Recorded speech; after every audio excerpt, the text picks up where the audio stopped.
What's Crack-A-LAckin?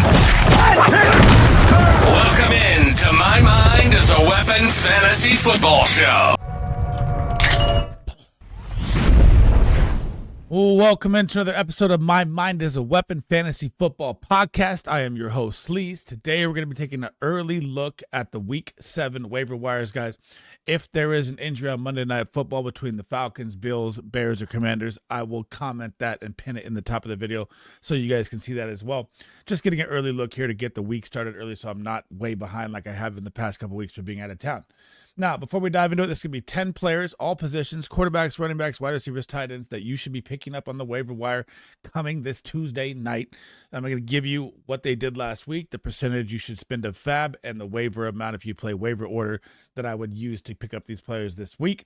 Before we dive into it, guys, make sure you tap that thumbs up, hit that subscription button, turn that bell on. I will be live tonight with Big Draft Energy, my co-host of the Guys FF Discord. If you haven't checked that out, it'll be pinned in the comments and in the description of the video. We are going to recap all the hits and misses from game takes, player takes, pick'em cards, everything like that we did in the week. We like to be transparent and show so we can be better for you guys.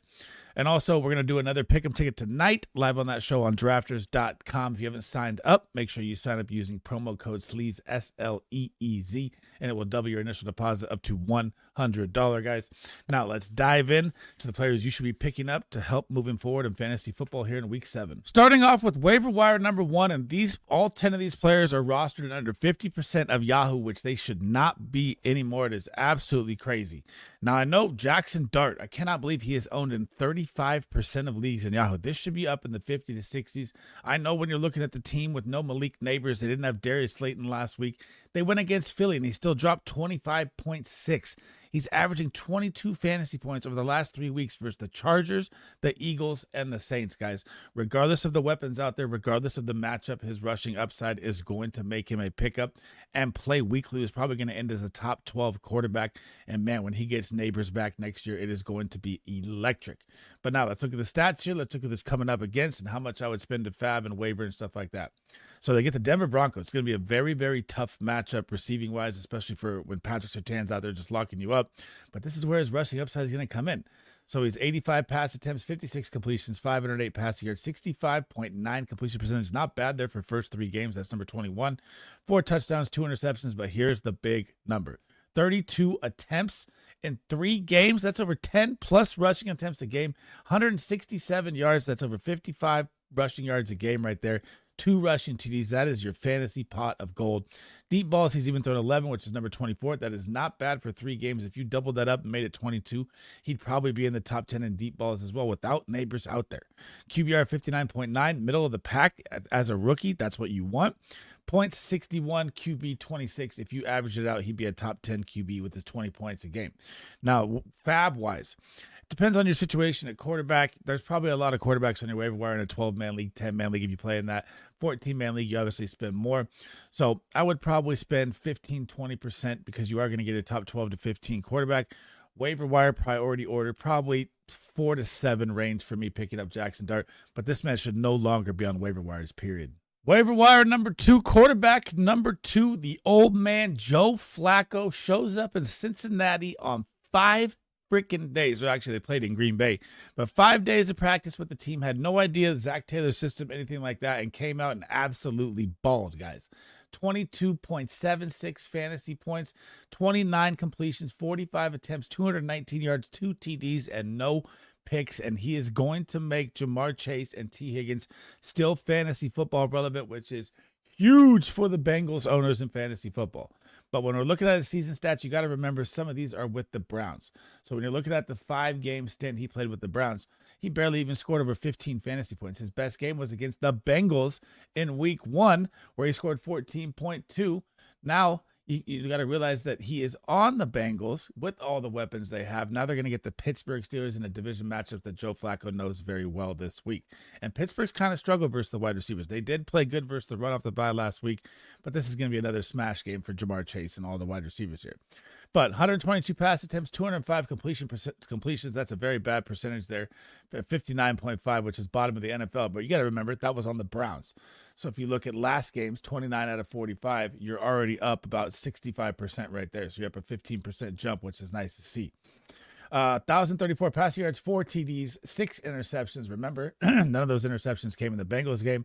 Rushing yards, I can't believe he even has it at age 40. 13 yards on 6 attempts, 0 rush TDs. Deep balls, though. 19 deep balls. That's top 10 in the NFL. That's what I'm saying. If you look at Jackson Dart before and you tripled out those games, he'd probably be top 10 in a lot of categories. QBR 36.7. That's going to come up with the Bengals, and he's QB 31 with 50.6 points.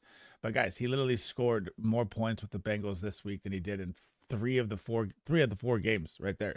So, I mean, you could combine 3 games and he already played better. The weapons you have with Chase and Higgins, waiver wire wise, fab wise, probably 5 to 10% because the man's old. But you're going to get a matchup this week where he can be playable. And if I'm using waiver order, probably, 8 to 10, lower pickup because of his age. But this guy's probably going to fill in as a 20-point play quarterback until Joe Burrow is back. And it's going to be very, very nice for Jamar Chase and T. Higgins owners. Waiver wire number 3, quarterback number 3, the old man. We are on a run. Joe Flacco to Aaron Rodgers of the Pittsburgh Steelers. And they are going to be facing off. You're going to get 40-year-old. I don't know when that's happened in the NFL period. So it's going to be interesting to see. But when you look at Aaron Rodgers' attempts, these are very low pass attempts at 138, 95 completions. But look at his numbers. He's so efficient. This is what I was talking about even before the season started, of why I've always been enamored with just his numbers, precision, and what he can do with the football with a low amount of pass attempts because he's such a good mind of football. And I think he's the best thrower I've ever seen of the football play football, which is crazy. The throws he makes, no, not a lot of quarterbacks, if any, could even make. But we got to look at the numbers here. 138, 95, 1,021 passing yards on 95 completions. Just think about that for a second right there. That is a ridiculous number. That is how efficient he is. 68.8, top 12 in the NFL at age 41. 10 touchdowns, 3 picks, good there.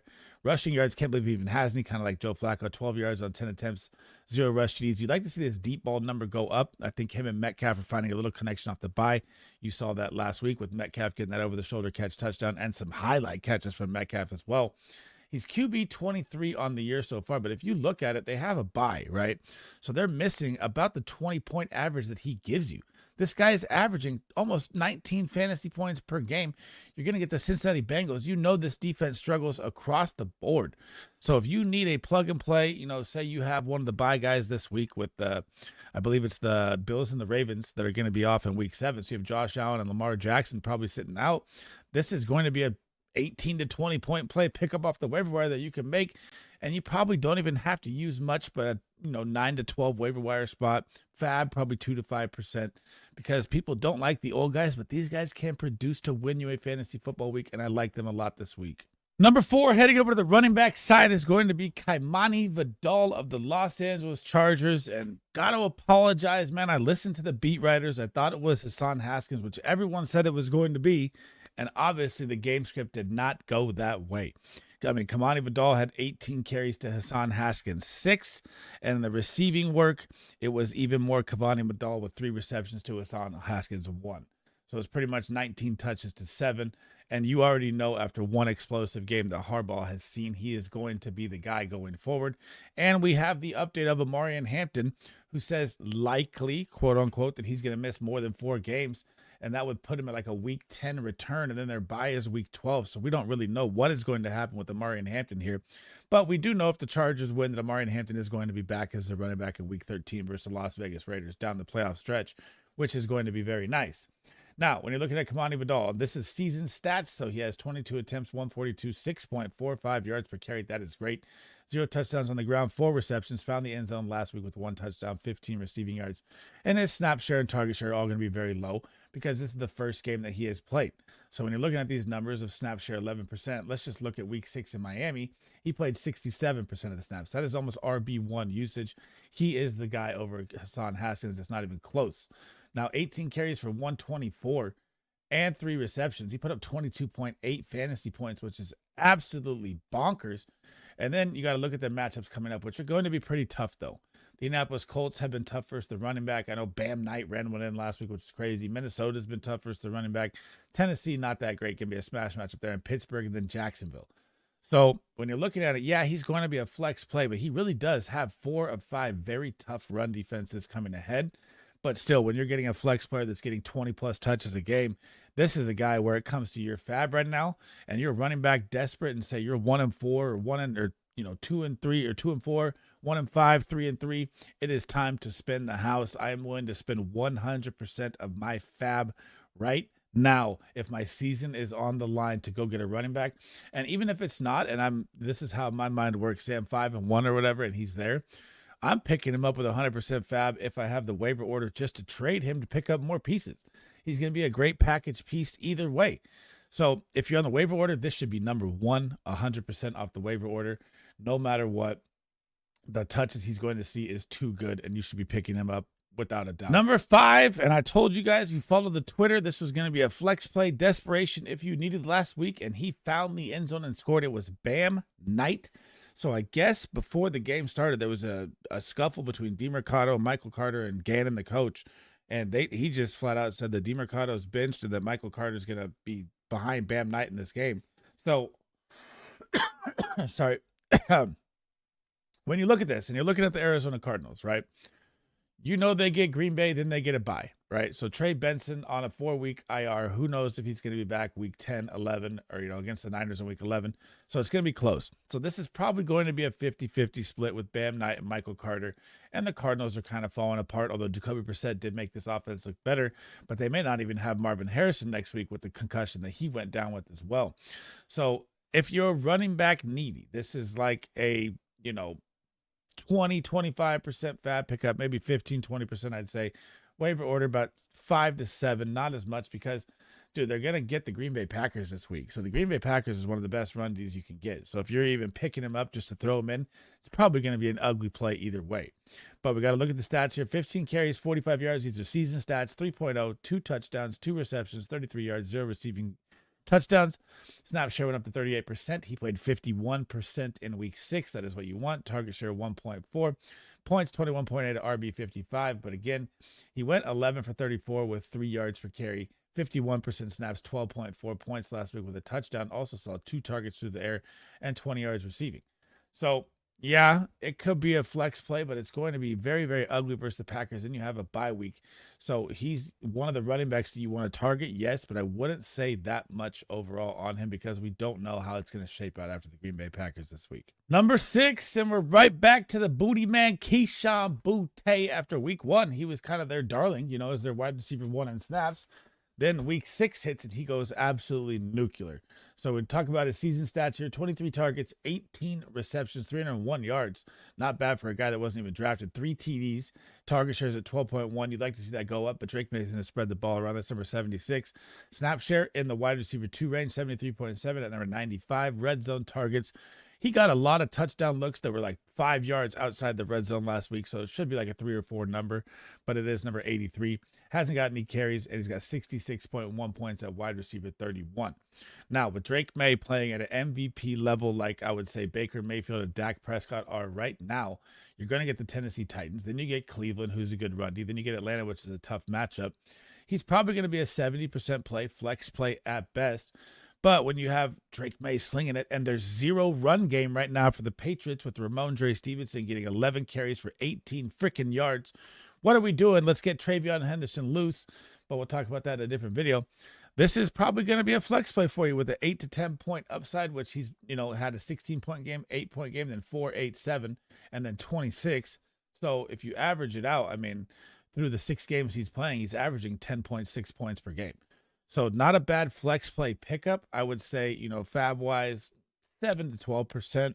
Waiver order, 5 to 8 if you have it.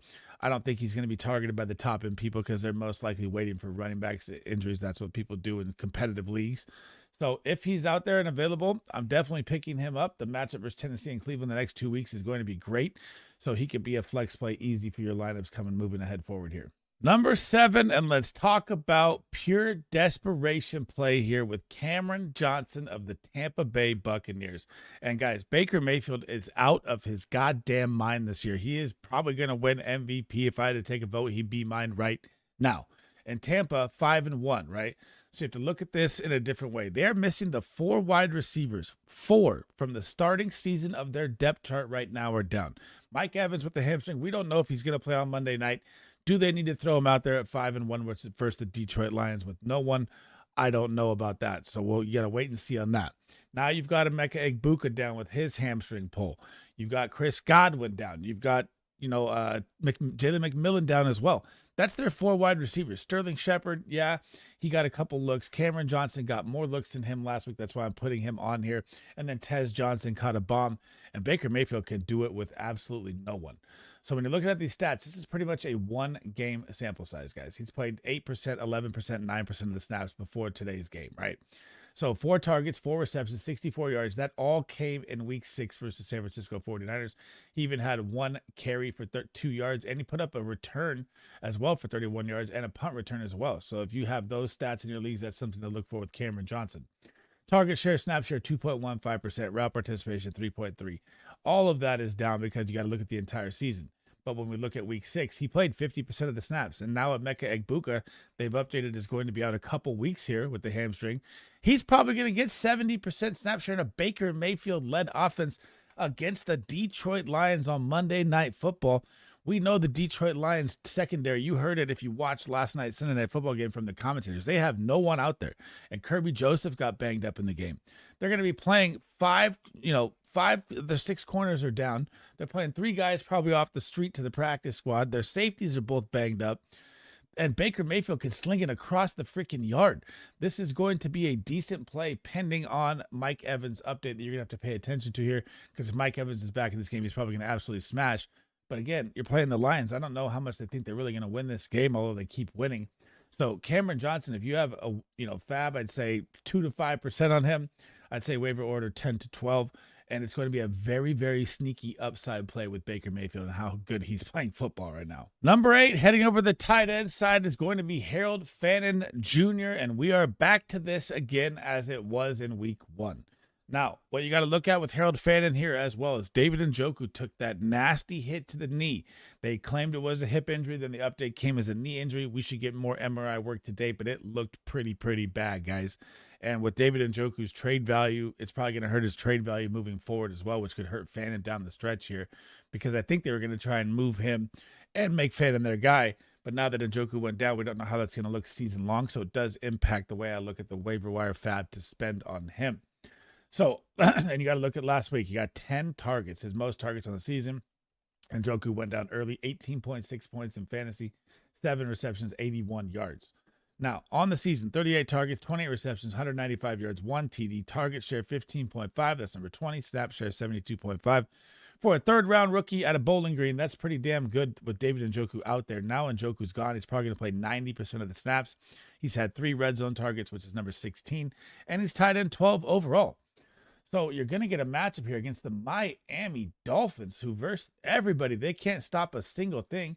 And you've seen Dylan Gabriel and how he can't find a wide receiver. I mean, Jerry Jeudy, shell of himself with Dylan Gabriel. Isaiah Bond, nothing.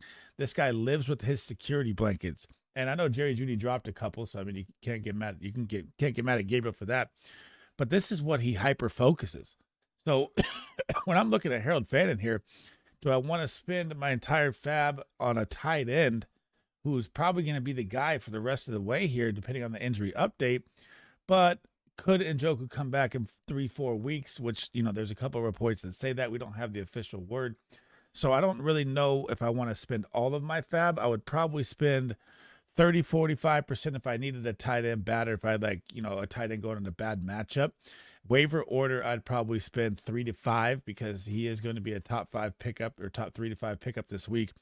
But again, it's kind of a gamble. So, I mean, if you spend it all and Njoku's out for the season, then bang, you nailed it. But if you spend it all and Njoku's out 3 to 4 weeks and he's back and he can't be traded because of the injury and the trade line didn't work, then you're back at the split share tight end play again. So it's kind of a risk reward gamble play with him.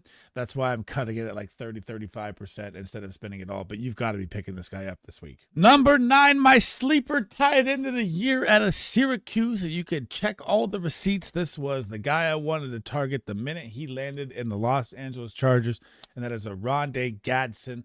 The family bloodline of his father from the NFL is what enticed me a ton. And the situation with the tight ends Chargers they have with Tyler Conklin and Will Dissly was never really going to live up to the hype of Rondé Gadsden to me. But this was a game where he played the most snaps of his NFL career because Quentin Johnston was down as well. But you saw Trey Harris out there. So Trey Harris also a high draft pick as well. So it wasn't like he was getting this work because these guys were hurt. He was out there because he's earning his spot. So he played 75% of the snaps last week, 15.3 points, 8 targets, 7 receptions. All that's NFL career high for him. 68 yards as well, another career high there. And he still hasn't found the end zone yet, but that time is coming here. So the receiving touchdowns at 3, that is a mistake. Did not mean to put that up there. But he also had a fumble last week, which really hurt him. So 19 targets, 15 receptions, 144 yards on the season for him. He's at a 9.6 yard per catch as well, which is very nice. Target share 12.4. Again, all these are very low because of the number that he, rookie and moving his way into the lineup. So snap share 40.7, like we talked about, he played 75% last week. That is more than Dalton Kincaid has played all year. Think about that for a second. Red zone targets number 2, that's 31, 27.4 points. That's tight end 31. Now, we do know that the Chargers just had the easiest running game matchup in the NFL against the Miami Dolphins last week, right? So they're not going to be able to run the ball like that in these next couple matchups against Indiana and Minnesota. That's not going to work. Joe Alt will be back, I believe, week 8. The line is banged up. It was just Miami. They're going to have to pass more. Could Quentin Johnston be back? Next week, we don't know about the hamstring yet. I haven't seen the complete update on him. But when you're looking at a Rondé Gatson, you're looking at a tight end, and a Justin Herbert loves his tight ends. This guy's got targeted 7 and 8 times in 2 out of his 5 games, barely playing any snaps. He's obviously very good at beating man coverage, finding zone, getting open, and he's going to be a pickup that I would spend 10 to 15% on Fab on if I need a tight end. Waiver order, probably around 4 to 7, 5 to 8 range for him. Especially, if you're missing Mark Andrews or if you're missing Dalton Kincaid next week, this is going to be a nice pickup because I do not believe that they're going to be able to run the ball with Kamani Vidal like they did that much moving forward here. Number 10, my sleeper tight end played last week, Michael Mayer, and we do not know the Brock Bowers situation, guys. Yes, the Raiders got the win. If they went to 1-5, who knows what they would do with Brock Bowers the season moving ahead, right? But you got to remember, Michael Mayer was also a second-round pick coming out of Notre Dame. This man is very talented. He had great college numbers. So when you're looking at these season stats, you got to remember that he barely played any snaps in these games besides week 1, where they came out with a 12-man personnel, and he played 63% of the snaps. So this was a 92% snap share in week 6 versus the Tennessee Titans. 92. That's top 5 on the week. 18.5 fantasy points, 7 targets, 5 receptions, 50 yards, and a touchdown. What else could you want? And say that Brock Bowers is out again. I don't care about matchups. I don't care about anything. Geno Smith is going to look at his tight end here. And again, this is if Brock Bowers is out. So you got to remember that. So on the season, 14 targets, 11 receptions, 97 yards, 1 TD, 11.1 target share. Again, that's down because he's not out there that much. Snap share 34.5. Again, that was 92% last week. That's how low his snaps were the week before. 8 and 34 before that. Not good. 26.7 points, tight end 33. Now, you do get the matchup of the Kansas City Chiefs, and then you get the bye. So you've got to think that Michael Mayer is going to play one more week as a 90+% starting tight end in snaps, which is what you want. Because you've got to figure they're going to hold Brock Bowers out to the bye, right? They don't think they're going to beat the Chiefs, do they? I mean, if they do, cheers up to the Raider fans if they do, because the Chiefs are going to get Rashee Rice back this week. It's going to be a nightmare. So when it looks like Fab, and we're talking about a 1-week rental, that depends on your season as well. Like if I'm 1-5, 2-4, I need a tight end play, I'm probably spending more. If I'm 3-3, 4-2, I'm probably spending less because we've got a good record moving ahead and we don't need to blow Fab on a 1-week rental. So 1-week rental price would probably be, 7 to 12%, 8 to 15, let's say 8 to 15%. Waiver order, probably 4 to 7 range, 3 to 6 range if I really need it, if I'm desperate, because he looked damn good, man. But again, I do think it's going to be a 1-week rental. I do think Brock Bowers will be back after the bye in week 9 versus Jacksonville. So you got to remember that when you're picking up Michael Mayer this week. Thanks for rocking with me today, guys. That is the end of the episode, and I'm going to give you a bonus player right now just because we got the update right now that Puka Nacua is not going to be out there heading into week 7. So Jordan Whittington is going to become an interesting flex if you guys need as well, on top of the 10 waiver wire players I gave you already. Remember, before we dive out, hit that thumbs up, hit that subscription, turn that bell on. Helps me out a ton, guys. I'll be live tonight as well. Don't forget the week 6 recap show heading into Monday Night Football and the picks we like tonight. As always, guys, it'll be pinned in the comments and in the description of the video. If you haven't checked out the Guys FF Discord or our sponsor, drafters.com, make sure you sign up using promo code SLEEZE. My next 2 episodes today. So we are 3 weeks in. I like to do buy low or buy now, buy low players. Sorry, messed that up. Buy low players. I might do some sell highs, throw them in there to move forward. So I do it every 3 weeks. So it's not like you see it every single week. So it's not the same type of players in case they have a bad week. But I'm going to do a buy low wide receiver and a buy low running back video next today. And then we'll be live tonight. Thank you guys for listening. Thank you for all the support. Again, man, unbelievable you guys have been. And I'll see you guys in the next episode, man. Sleaze Bum out.